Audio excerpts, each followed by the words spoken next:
Hi, എല്ലാവർക്കും spoken English ക്ലാസ്സിലേക്ക് സ്വാഗതം. ഇംഗ്ലീഷ് ഭാഷയിലെ ബി എന്ന വെർബിന്റെ ഉപയോഗമാണ് നമ്മൾ കണ്ടുകൊണ്ടിരിക്കുന്നത്. ബി എന്ന വെർബിന്റെ പ്രധാനപ്പെട്ട ഒരു ഉപയോഗമാണ് സാന്നിധ്യം, പ്രസൻസ് കാണിക്കുന്നതിന് വേണ്ടി ഉപയോഗിക്കുക എന്നുള്ളത്. നമ്മൾ പാസ്റ്റ് ഫോമിൽ എത്തിയിരിക്കുകയാണ്. പാസ്റ്റ് ഫോമില് ഈ വെർബ് ബിക്ക് രണ്ട് വാക്കുകളുണ്ട്, വാസ്, വേർ. രണ്ടിന്റെ അർത്ഥം എന്ത് തന്നെയാണ്? ഉണ്ടായിരുന്നു, സാന്നിധ്യത്തെ കാണിക്കാൻ.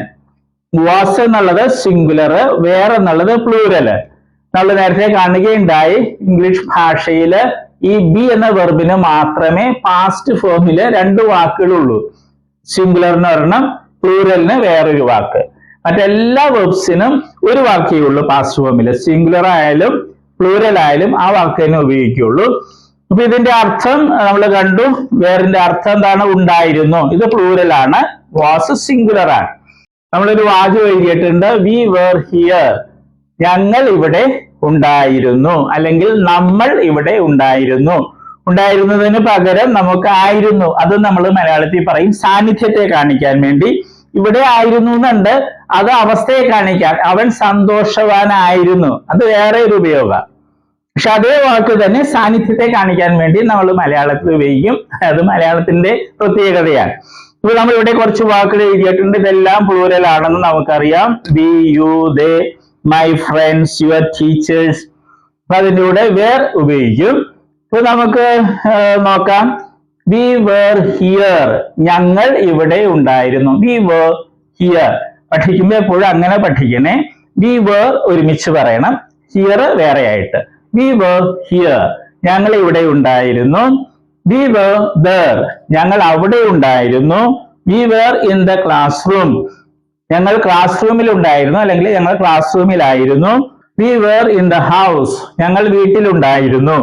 നീ യു വെച്ച്, you were here, നീ ഇവിടെ ഉണ്ടായിരുന്നു, അല്ലെങ്കിൽ നിങ്ങൾ ഇവിടെ ഉണ്ടായിരുന്നു. You were there, നീ അവിടെ ഉണ്ടായിരുന്നു. You were in the classroom, നീ ക്ലാസ് റൂമിൽ ഉണ്ടായിരുന്നു. You were in the house, നീ വീട്ടിലുണ്ടായിരുന്നു, അല്ലെങ്കിൽ നീ വീട്ടിലായിരുന്നു. അതെല്ലായിടത്തും പറയാ ആയിരുന്നു എന്നുള്ള വാക്ക്. ഇനി ദേ വെച്ച്, ദേയുടെ അർത്ഥം അവർ അല്ലെങ്കിൽ ഇവർ. ദേ വേർ ഹിയർ, അവർ ഇവിടെ ഉണ്ടായിരുന്നു. ദേ വേർ ദേർ, അവർ അവിടെ ഉണ്ടായിരുന്നു. They were in the class room, അവർ ക്ലാസ് റൂമിൽ ഉണ്ടായിരുന്നു. They were in the house, അവർ വീട്ടിലുണ്ടായിരുന്നു. മൈ ഫ്രണ്ട്സ്, ഫ്രണ്ട്സ് പ്ലൂറൽ ആയതുകൊണ്ടാണ് പേർ വെച്ചിട്ടുള്ളത്. മൈ ഫ്രണ്ട് എന്നായിരുന്നെങ്കിൽ ഒരാള്, അപ്പൊ വാസ് വയ്ക്കണം. മൈ ഫ്രണ്ട്സ് വേർ ഹിയർ, എന്റെ ഫ്രണ്ട്സ് ഇവിടെ ഉണ്ടായിരുന്നു. മൈ ഫ്രണ്ട്സ് വേർ ദേർ, എന്റെ ഫ്രണ്ട്സ് അവിടെ ഉണ്ടായിരുന്നു. My friends were in the class room, എന്റെ ഫ്രണ്ട്സ് ക്ലാസ് റൂമിൽ ഉണ്ടായിരുന്നു. My friends were in the house, എന്റെ ഫ്രണ്ട്സ് വീട്ടിലുണ്ടായിരുന്നു. ഇനി യുവർ ടീച്ചേഴ്സ്, നിന്റെ ടീച്ചേഴ്സ്, നിന്റെ അധ്യാപകർ. ടീച്ചേഴ്സ് പ്ലൂറലാണ്, അപ്പൊ അതുകൊണ്ടാണ് നമ്മൾ വേറെ വയ്ക്കുന്നത്. ടീച്ചറിനായിരുന്നെങ്കിൽ സിംഗുലർ വാസ് വയ്ക്കണം. അർത്ഥം ഒന്ന് തന്നെയാണ്. യുവർ ടീച്ചേഴ്സ് വെർ ഹിയർ, നിന്റെ ടീച്ചേഴ്സ് ഇവിടെ ഉണ്ടായിരുന്നു. യുവർ ടീച്ചേഴ്സ് വെർ ദർ, നിന്റെ ടീച്ചേഴ്സ് അവിടെ ഉണ്ടായിരുന്നു. Your teachers were in the class room, നിന്റെ ടീച്ചേഴ്സ് ക്ലാസ് റൂമിൽ ഉണ്ടായിരുന്നു. Your teachers were in the house, നിന്റെ ടീച്ചേഴ്സ് വീട്ടിലുണ്ടായിരുന്നു. ഇനി നമുക്ക് ഇവ വെച്ച് നോക്കാം. ഇപ്പൊ കണ്ടതുപോലെ തന്നെയാണ്, ഒരേപോലെ തന്നെയാണ് ഉപയോഗം. വി വേർ വിത്ത് മീ, ഞങ്ങൾ എന്റെ കൂടെ ഉണ്ടായിരുന്നു. ഒരു അർത്ഥമില്ലാത്ത വാചകമാണ്, അത് നമ്മൾ വിട്ടുകളയുകയാണ്. വി വേർ വിത്ത് അസ്, ഞങ്ങളുടെ കൂടെ ഉണ്ടായിരുന്നു. അത് അർത്ഥമില്ലാത്തൊരു വാചകമാണ്, അത് നമ്മൾ ഉപേക്ഷിക്കുകയാണ്. വി വേർ വിത്ത് യു, ഞങ്ങൾ നിന്റെ കൂടെ ഉണ്ടായിരുന്നു, അല്ലെങ്കിൽ ഞങ്ങൾ നിന്റെ കൂടെ ആയിരുന്നു. വി വേർ വിത്ത് ഹിം, ഞങ്ങൾ അവന്റെ കൂടെ ആയിരുന്നു. വി വേർ വിത്ത് ഹെർ, ഞങ്ങൾ അവളുടെ കൂടെ ആയിരുന്നു. വി വേർ വിത്ത് ദം, ഞങ്ങൾ അവരുടെ കൂടെ ഉണ്ടായിരുന്നു, അല്ലെങ്കിൽ ഞങ്ങൾ അവരുടെ കൂടെ ആയിരുന്നു. We were with the children, ഞങ്ങൾ കുട്ടികളുടെ കൂടെ ഉണ്ടായിരുന്നു, അല്ലെങ്കിൽ കുട്ടികളുടെ കൂടെ ആയിരുന്നു. ഇനി ദേ വെച്ചത് എന്ന് വെച്ചാൽ അവർ അല്ലെങ്കിൽ ഇവർ. ദേ വേർ വിത്ത് മീ, അവർ എന്റെ കൂടെ ഉണ്ടായിരുന്നു. ദേ വേർ വിത്ത് അസ്, അവർ ഞങ്ങളുടെ കൂടെ ഉണ്ടായിരുന്നു. ദേ വേർ വിത്ത് യു, അവർ നിന്റെ കൂടെ ഉണ്ടായിരുന്നു. They were with him, അവർ അവന്റെ കൂടെ അല്ലെങ്കിൽ അയാളുടെ കൂടെ ഉണ്ടായിരുന്നു. They were with her, അവർ അവളുടെ കൂടെ ഉണ്ടായിരുന്നു. They were with them, ഇവർ അവരുടെ കൂടെ ഉണ്ടായിരുന്നു. രണ്ട് ഗ്രൂപ്പ് ആളുകൾ, ഇവർ അവരുടെ കൂടെ ഉണ്ടായിരുന്നു.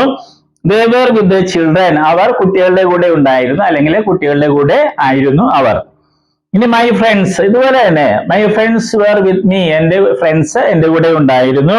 My friends were with us, എന്റെ ഫ്രണ്ട്സ് ഞങ്ങളുടെ കൂടെ ആയിരുന്നു, അല്ലെ ഞങ്ങളുടെ കൂടെ ഉണ്ടായിരുന്നു. My friends were with you, എന്റെ ഫ്രണ്ട്സ് നിന്റെ കൂടെ ആയിരുന്നു. My friends were with him, എന്റെ ഫ്രണ്ട്സ് അവന്റെ കൂടെ ഉണ്ടായിരുന്നു, അല്ലെങ്കിൽ അവന്റെ കൂടെ ആയിരുന്നു. My friends were with her, എന്റെ ഫ്രണ്ട്സ് അവളുടെ കൂടെ ഉണ്ടായിരുന്നു. My friends were with them, എന്റെ ഫ്രണ്ട്സ് അവരുടെ കൂടെ ഉണ്ടായിരുന്നു. My friends were with the children, എന്റെ ഫ്രണ്ട്സ് കുട്ടികളുടെ കൂടെ ഉണ്ടായിരുന്നു, അല്ലെങ്കിൽ എന്റെ ഫ്രണ്ട്സ് കുട്ടികളുടെ കൂടെ ആയിരുന്നു. അതുപോലെ തന്നെയാണ് your teachers. Your teachers were with me, നിന്റെ ടീച്ചേഴ്സ് എന്റെ കൂടെ ആയിരുന്നു. Your teachers were with us, നിന്റെ അധ്യാപകര് ഞങ്ങളുടെ കൂടെ ഉണ്ടായിരുന്നു. Your teachers were with you, നിന്റെ അധ്യാപകര് നിന്റെ കൂടെ ഉണ്ടായിരുന്നു. Your teachers were with him, നിന്റെ അധ്യാപകര് അവന്റെ കൂടെ ഉണ്ടായിരുന്നു. Your teachers were with them, നിന്റെ ടീച്ചേഴ്സ് അവരുടെ കൂടെ ഉണ്ടായിരുന്നു. Your teachers were with the children, നിന്റെ അധ്യാപകര് കുട്ടികളുടെ കൂടെ ഉണ്ടായിരുന്നു. നമ്മൾ ഇന്ന് ആദ്യത്തെ വാചകം കണ്ടു, വി വേർ ഹിയർ, ഞങ്ങൾ ഇവിടെ ഉണ്ടായിരുന്നു, സാന്നിധ്യത്തെ കാണിക്കാൻ, അല്ലെങ്കിൽ ഞങ്ങൾ ഇവിടെ ആയിരുന്നു. രണ്ടൊരർത്ഥത്തിൽ മലയാളത്തിൽ ഉപയോഗിക്കുന്നുണ്ട്. അപ്പൊ എല്ലാ ക്ലാസ്സിലും പറയുന്നത് പോലെ നിങ്ങൾ പ്രാക്ടീസ് ചെയ്യണം. ഒരാളെ കൂടി കണ്ടെത്തി മലയാളം, ഇംഗ്ലീഷ് അങ്ങനെ ഓരോ വാചകവും 10 പ്രാവശ്യമെങ്കിലും ആവർത്തിക്കുക. അരമണിക്കൂറെങ്കിലും പ്രാക്ടീസ് ചെയ്തു നമുക്ക്. പിന്നെ ഒരിക്കലും നമ്മൾ ഇത് പ്രാക്ടീസ് ചെയ്യേണ്ട കാര്യമില്ല, പഠിക്കേണ്ട കാര്യമില്ല. നന്നായിട്ട് നല്ല ഒഴുക്കോടെ ഇംഗ്ലീഷ് പറയാൻ പറ്റും. ആ ലിസ്റ്റിൽ നിന്ന് കുറച്ച് വാക്കുകളെങ്കിലും, വെർബ്സ് എങ്കിലും എല്ലാ ദിവസവും പഠിക്കണം. ഈ 4 ഫോംസ് വെർബ്സിന്റെ അറിഞ്ഞിരിക്കണം. ഇവ വെച്ചുള്ള പരിപാടിയാണ് ഇംഗ്ലീഷ്. അതുപോലെ തന്നെ പുതിയ വാക്കുകളും പഠിക്കുക. All the best. നമ്മൾ വെർബുകളാണ് കാണുന്നത്. വെർബ്സ് എന്ന് പറയുന്നത് ക്രിയകള്, അല്ലെ, വരിക, പോവുക എന്നൊക്കെ പറയുന്നതാണ് വെർബ്, അല്ലെ, ക്രിയകള്. അപ്പൊ വെർബിന്, അല്ലെ, ക്രിയക്ക് ധാരാളം രൂപങ്ങളുണ്ട്. ഉദാഹരണമായിട്ട് മലയാളത്തില് എഴുതുക എന്ന ക്രിയ അല്ലെങ്കിൽ വെർബ് എടുക്കുക, അങ്ങനെ ഒത്തിരി രൂപങ്ങള്. എഴുതുക, എഴുതും, എഴുതുകയാണ്, എഴുതിയിട്ടുണ്ടായിരുന്നു, എഴുതുവാൻ, എഴുതുമായിരുന്നു, എഴുതണമായിരുന്നു, അങ്ങനെയൊക്കെ ധാരാളം രൂപങ്ങള് മലയാളത്തിലുണ്ട്. അതുപോലെ ഇംഗ്ലീഷിലും ഉണ്ട്, ധാരാളം ഫോംസ്, രൂപങ്ങളുണ്ട്. അതിൽ 4 എണ്ണമാണ് ഇംഗ്ലീഷിലെ ഏറ്റവും പ്രധാനപ്പെട്ട രൂപങ്ങള്. അതേതൊക്കെയാണ്? ഫോം എന്ന് വെച്ചാൽ രൂപം. Base form, present form, past form, past participle form. ഈ 4 രൂപങ്ങളാണ് ഏറ്റവും പ്രധാനപ്പെട്ടത്. കാരണം ഇംഗ്ലീഷില് എല്ലാ ടെൻസ് എന്ന് പറയുന്നത്, അത് മറ്റൊക്കെ ഉണ്ടാക്കുന്നത് ഈ 4 എണ്ണത്തില് ഏതെങ്കിലുമൊക്കെ ഉപയോഗിച്ചാണ് ടെൻസും മറ്റും ഉണ്ടാക്കുന്നത്. അപ്പൊ ഈ 4 എണ്ണം അറിഞ്ഞിരിക്കണം, എങ്കിലേ ഇംഗ്ലീഷ് സംസാരിക്കാനും എഴുതാനൊക്കെ സാധിക്കുകയുള്ളൂ. അപ്പൊ നമ്മൾ ഉദാഹരണമായിട്ട് ബേസ് ഫോം, അല്ലെ, ഉദാഹരണമായിട്ട് റൈറ്റ് എന്ന വെർബ് എടുക്കുന്നു. അതിന്റെ അർത്ഥം എന്താണ്? എഴുതുക. പ്രസന്റ് ഫോമില് റൈറ്റ് ഉണ്ട്, റൈറ്റ്സും ഉണ്ട്. ഇത് പ്ലൂറലാണ്, ഇത് സിംഗുലർ ആണ്. ഇതിന്റെ അർത്ഥം എന്താണ്? എഴുതാറുണ്ട്, അല്ലെങ്കിൽ എഴുതുന്നു. ഇത് രണ്ടുപേരർത്ഥം മലയാളത്തില്. പല കുട്ടികളും പ്രസന്റ് ഫോമിൽ ചോദിക്കുമ്പോൾ അവര് എഴുതുക എന്ന് പറയും. അത് തെറ്റാണ്. ഈ പ്രസന്റ് ഫോമില് റൈറ്റിന്റെ അർത്ഥം എഴുതാറുണ്ട് എന്നുള്ളതാണ്. എഴുതുക എന്നുള്ളത് ബേസ് ഫോമാണ്. ഇത് ഒത്തിരി പേര് തെറ്റായിട്ട് സ്കൂളിൽ പഠിച്ചിട്ടുണ്ട്. പാസ്റ്റ് ഫോമില് അതിന്റെ അർത്ഥം എന്താണ്? വാക്ക് എന്താണ്? റോട്ട്. അതിന്റെ അർത്ഥം എഴുതി എന്നുള്ളതാണ്. പിന്നെ പാസ്റ്റ് പാർട്ടിസിപ്പിൾ ഫോം ഉണ്ട്, അതിന്റെ റൈറ്റിൻ്റെത് റിട്ടൺ എന്നുള്ളതാണ് ആ ഫോം. അതിന് പല അർത്ഥങ്ങളുണ്ട്, മാറി മാറി വരും.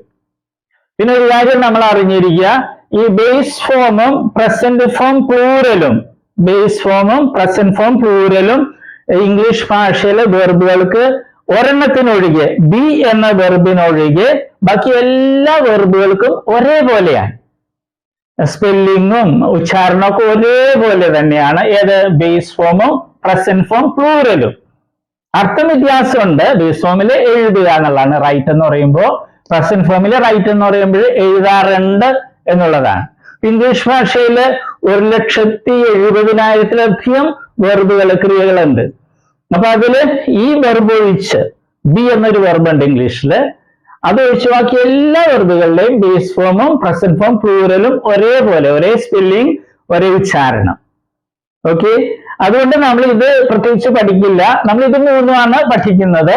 അത് നമ്മൾ സ്കൂളിൽ പഠിച്ചിട്ടുണ്ട്, അല്ലെ? Come, came, come, go, went, gone, അത് തന്നെ സാധനം. പിന്നെ നേരത്തെ ഒരു കാര്യവും കൂടി, ഇംഗ്ലീഷിൽ നേരത്തെ പറഞ്ഞു 1,70,000 വെർബ്സ് ഉണ്ട്. അതിൽ ഭൂരിഭാഗം വെർബുകളുടെയും ഈ പാസ്റ്റ് ഫോമും പാസ്റ്റ് പാർട്ടിസിപ്പിൾ ഫോമും ഉണ്ടാക്കുന്നത് ഈ പ്രസന്റ് ഫോമിന്റെ കൂടെ ഡി അല്ലെങ്കിൽ ഇ ഡി എന്ന് കൂട്ടിച്ചേർത്താണ്. ഒരിക്കൽ കൂടി പറയട്ടെ, ഇംഗ്ലീഷ് ഭാഷയിലെ ഒട്ടുമിക്ക വെർബുകളുടെയും പാസ്റ്റ് ഫോമും പാസ്റ്റ് പാർട്ടിസിപ്പിൾ ഫോമും ഉണ്ടാക്കുന്നത് ഡി അല്ലെങ്കിൽ ഇ ഡി എന്ന് പ്രസന്റ് ഫോമിന്റെ ഈ പ്ലൂറലിനോടുകൂടെ കൂട്ടിച്ചേർത്താണ്. അല്ലാതെ കുറെ വെർബ്സ് ഉണ്ട്.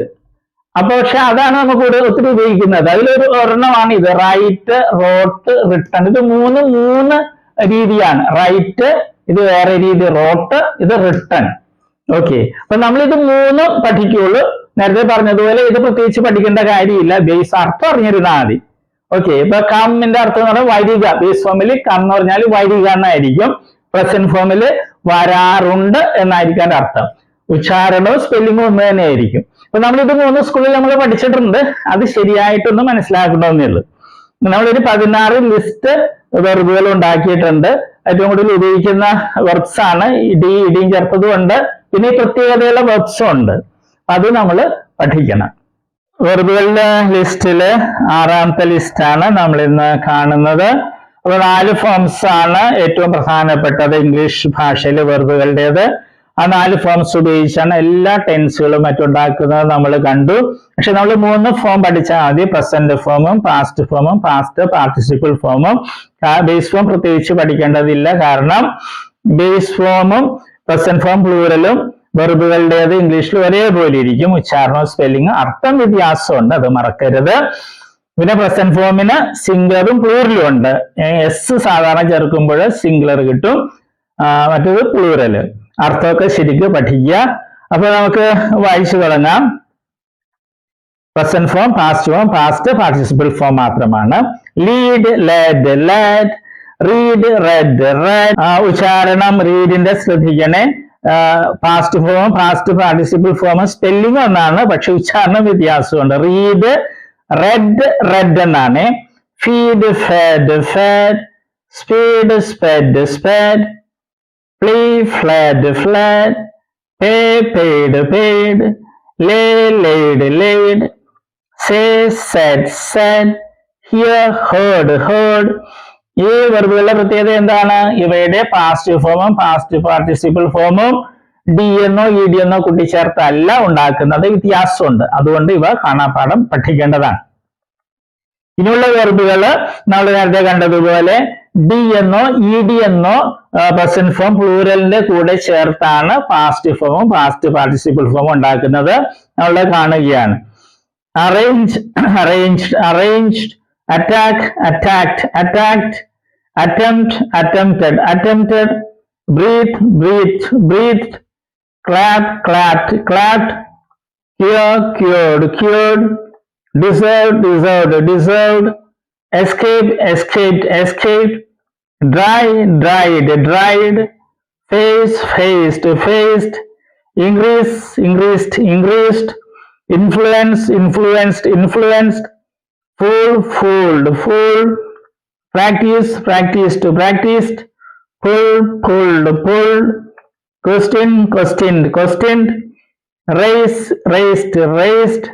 Remind, reminded, reminded. Repeat, repeated, repeated.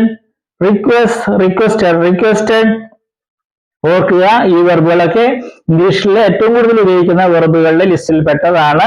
ഈ വെർബുകൾ പഠിക്കണം, അർത്ഥം പഠിക്കണം, ഇവ തമ്മിലുള്ള വ്യത്യാസവും പഠിക്കണം. ഓക്കെ.